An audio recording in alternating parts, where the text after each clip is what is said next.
Bienvenido a tu espacio, Tertulia Digi. Buenos días a todos, les damos la bienvenida a su programa Tertulia Digi.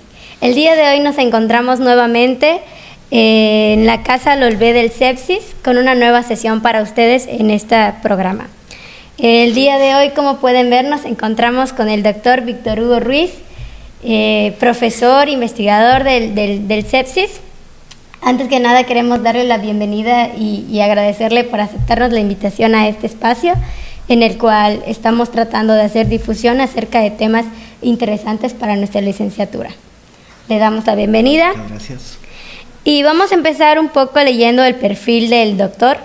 El doctor es el doctor en arqueología por la Universidad de Leiden, Holanda, maestro en arquitectura con especialidad en restauración de monumentos por la Escuela Nacional de Conservación, Restauración y Museografía Manuel del Castillo Negrete, del Instituto Nacional de Antropología e Historia, y es licenciado en arquitectura por la Universidad Iberoamericana.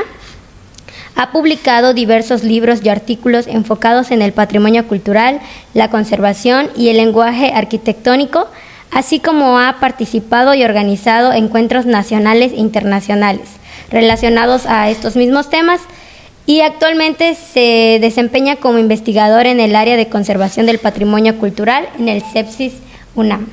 Pues bienvenido nuevamente, doctor. Estamos entusiasmadas por iniciar esta sesión y este programa en Tertulia Digi, y nuestro tema va a ir enfocado mucho a su línea de investigación, que es el patrimonio cultural. Entonces podríamos empezar con ¿cómo nos definiría el concepto de patrimonio cultural? Bueno,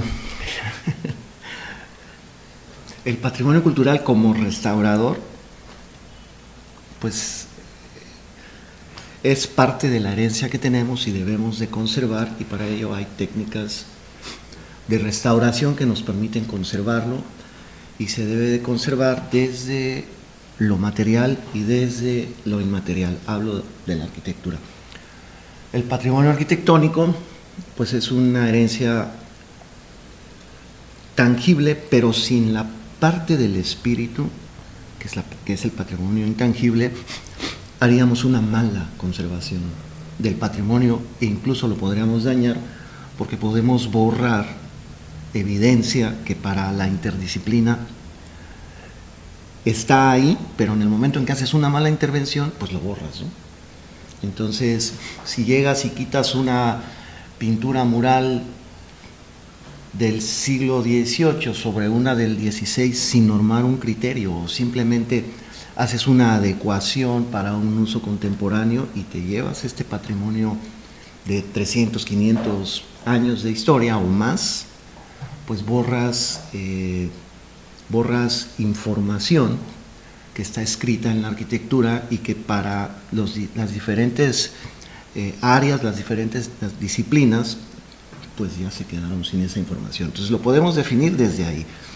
Pero también podemos hablar que el lenguaje arquitectónico, el lenguaje construido, el patrimonio arquitectónico, es un lenguaje que permite transitar entre el tiempo pasado, el tiempo presente y el tiempo futuro.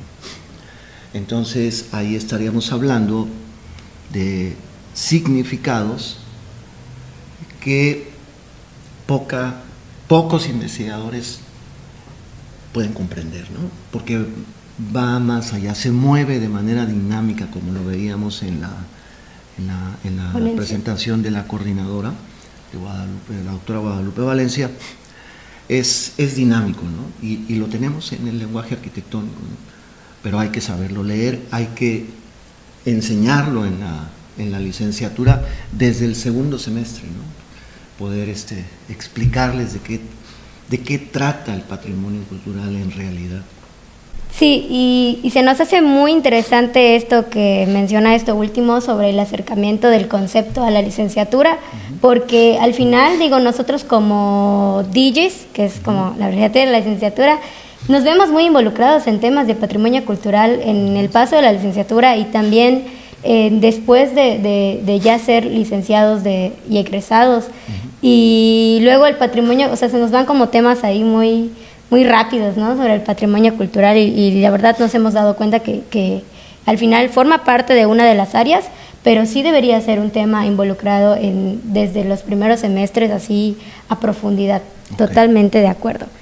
Y podríamos hablar o indagar un poco, usted ha indagado acerca de quién define qué es el patrimonio cultural en México. Pues mira, ¿de quién depende? ¿Quién define el patrimonio cultural de México? Siempre se ha definido pues a partir de la teoría de la restauración, de la Carta de Venecia, la Carta de Atenas, y si nos vamos hacia la historia, pues a partir del Porfiriato. Ha habido un transitar, un proceso histórico donde se ha ido definiendo el patrimonio como lo entendemos la mayoría de quienes nos dedicamos a esto, de cómo se comprende el patrimonio cultural. ¿Cómo debería definirse? Pues yo sí tengo mis diferencias con la forma en que se define el patrimonio cultural. O sea, no podemos decir que una pieza museográfica, si es verdadera o es falsa, es patrimonio cultural. Eso es una aberración, ¿no? Yo creo que el patrimonio cultural yo le llamaría más bien herencia cultural, ¿no? Y hay que comprenderla desde la raíz misma, ¿no? Porque somos un país con por lo menos 7.000, 10.000 años de antigüedad, ¿no? Aquí se desarrolla la agricultura con el desarrollo del maíz a partir del Teocintle hace 10.000 años, ¿no? Y mucho de la arquitectura y todo lo que hoy lo consideramos patrimonio cultural o herencia cultural arquitectónica viene de esta comprensión y de este desarrollo que se obtuvo durante tantos siglos y siglos, ¿no? Hasta llegar a la colonización.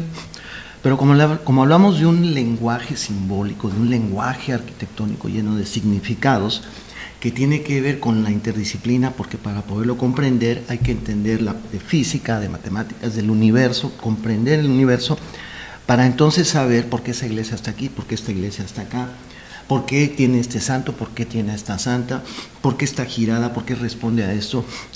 Y entonces hablamos de geometría, hablamos de arquitectura, y trasciende en el tiempo, porque la geometría aquí en China es la misma, ¿no? Y en países intertropicales en donde podemos registrar el tiempo de una manera más completa que en otros países, pues es evidente que todo eso es parte de la herencia cultural que tenemos en nuestro país y debemos enseñarla y debemos comprenderla, porque si no, pues vamos muy miopes en la concepción de lo que es esto que me preguntas, de quién define el patrimonio cultural. Pues lo define la misma herencia cultural en la medida en que lo comprendemos. Y esto debe estar en las aulas. Definitivamente. ¿En qué papel juega el patrimonio cultural en la economía mexicana, doctor? ¿Cómo podría vincular el patrimonio cultural en lo que es la economía de nuestro país? A mí me parece que el patrimonio cultural debe de ser trabajado en beneficio de los herederos directos en primera instancia de este patrimonio, ¿no? ¿Cómo podríamos trabajarlo? A partir del desarrollo sustentable, sin lugar a dudas, ¿no? ¿Y qué es el desarrollo sustentable? Pues bueno, vamos a ser emprendedores. ¿Qué podemos hacer? Podemos hacer rutas, podemos hacer observación sideral, podemos no necesariamente estar sobre los edificios, sino hacer rutas alrededor de, pero comprendiendo la herencia cultural. Y entonces eso genera una industria cultural, pero entendida desde esta perspectiva, no como lo hemos venido desarrollando, ¿no? Y esto nos lleva a una red de posibilidades del patrimonio culinario o la herencia culinaria, la herencia arquitectónica, la herencia del patrimonio del bien mueble. Es un mundo de cosas en donde podríamos, además de generar a través del desarrollo sustentable, una economía que va a tener como copartícipes pues, a las propias comunidades, ¿no? Yo creo que Traemos por ahí dos programas de servicio social. Uno es la protección del patrimonio cultural de Civichaltún, de la península de Yucatán, el caso de Civichaltún, y estamos trabajando con la comisaría de Civichaltún, tratando de tener un museo comunitario y a partir del museo comunitario entender a Civichaltún desde esta lectura, no desde la lectura que nos dan oficialmente, ¿no?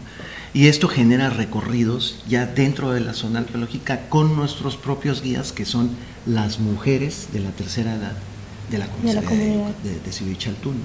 Entonces, en términos de tangibles, en los hechos, nosotros estamos tratando de aterrizarlo ya en un proyecto real, ¿no?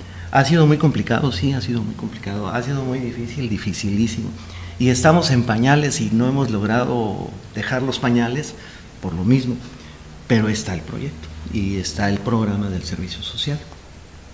En los hechos, pues. Bueno, pues creo que ya nos responde un poco a esta parte de la comunidad, cómo sería su función con la protección del patrimonio, pues en su espacio, justo como lo menciona con la comunidad de Civichaltún, o sea, el encargarse de ellos mismos como comunidad, ser los guías y ahora sí que pasar los datos de lo que viven en su zona, yo creo que es la mejor forma de poder transmitir igual al turismo. Así es. Los datos verídicos que viven. Es un turismo que se interesa más, porque no solamente le das el dato del nombre del señor de Civichaltún, sino les explicas por qué Civichaltún existe, y qué era Civichaltún, y por qué está trazado de esta forma, y por qué quiere decir esto, y qué significa esto. Y entonces, desde luego que tenemos un turismo con otra lectura, con otro interés, y entonces ahí empiezas a generar esa empresa cultural, pero en beneficio de la comunidad. Y ese es un trabajo que tenemos con la universidad, con la UNAM, a través de nuestro programa de servicio social, desde tiempos de pandemia al día de hoy. Ok, de acuerdo. ¿Y existe alguna consulta sobre cuál es el patrimonio y cómo se quiere conservar a nivel nacional? Es una pregunta, pues no es difícil de contestar, sino es complicado porque hay cosas con las que yo no estoy de acuerdo en cómo se hacen, ¿no? Podríamos hablar de muchos ejemplos de la manera en que se intervienen los edificios, ¿no? Entraríamos en temas de restauración, ¿no? De teoría de la restauración. Entonces, muchas veces encontramos edificios, conventos, por ejemplo, exconventos que están semidestruidos, y porque tienen evidencia, un pedacito de evidencia, lo reconstruyen todo. Entonces, pues eso no, yo no estoy de acuerdo con eso, ¿no? ¿Por qué? Por lo que ya platicamos, ¿no? Ahí no solo borran información, sino le añaden información pues que no es real, ¿no? Que nunca existió. Entonces, desafortunadamente, lo más abigarrado y la forma en que se conserva el patrimonio, pues es lo más aceptado, y mucho es lo que se lleva a cabo a nivel nacional, ¿no? En las zonas arqueológicas creo que se ha ido respetando un poco más, pero los arqueólogos encuentran una evidencia de un pedacito de columna y de ahí se inventan el templo del Quetzalpóatl, el edificio del Quetzalpóatl o Teotihuacán, pero eso fue a mediados del siglo XX y se entendía, ¿no? Pero hacer eso hoy, y todavía existe en la práctica, ¿no? Entonces tampoco estoy de acuerdo con ello, ¿no? O aquí mismo en la ciudad de Mérida hay una serie de intervenciones que son verdaderas remodelaciones que no tienen que ver nada con la restauración, mucho menos con la conservación del patrimonio cultural. Esa es la realidad del país. De acuerdo. ¿Y cómo se ha aprovechado las nuevas tecnologías y estas actualizaciones a favor de la conservación del patrimonio cultural? Bueno, en eso tengo que decir que la Escuela Nacional de Conservación, Restauración y Museografía, yo coordiné la maestría en arquitectura durante más de 4 años en la Escuela Nacional, y tuve mucho contacto con la licenciatura, y es extraordinario el trabajo que hacen en la ENCRIM, las técnicas y la aplicación de la tecnología y de la cuestión digital, es extraordinariamente enriquecido esto y salen muy bien preparados, son los mejores restauradores, egresan de esta Escuela Nacional de Conservación, Restauración y Museografía Manuel del Castillo Negrete, del cual soy orgullosamente egresado y coordiné la maestría durante más de 4 años. No solo lo digo con orgullo, sino verdaderamente la tecnología y los sistemas digitales aportan enormemente, no solo a la conservación, sino a la propia investigación del patrimonio cultural, que muchas de las aportaciones que tengo en el Centro Peninsular respecto a la comprensión de nuestra herencia cultural es gracias a esa tecnología. Muy bien. Y pasando a otra pregunta, un poco acerca sobre los lineamientos jurídicos. ¿Cuáles cree que se deben seguir para el nombramiento de nuevos elementos y para que estos formen parte de nuestro patrimonio cultural en la comunidad?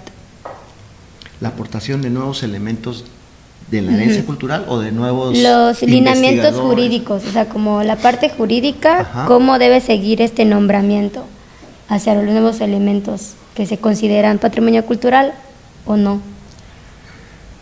Yo creo que antes de llegar a la legislación habría que sentarnos a la mesa y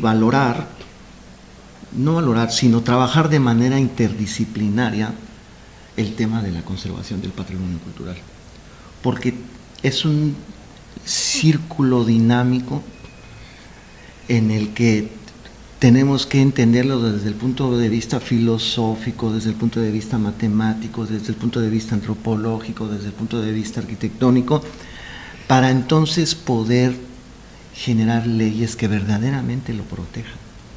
Porque muchas de nuestras leyes, la ley del 72 del INAH, pues ya es obsoleta. Estamos hablando de hace cuántos, del 72 para el 2002 son 30 años, ¿no? Más 20, hace poco más de 50 años, una ley que ya debe de ser replanteada y actualizada y en donde se integre la participación de la comunidad.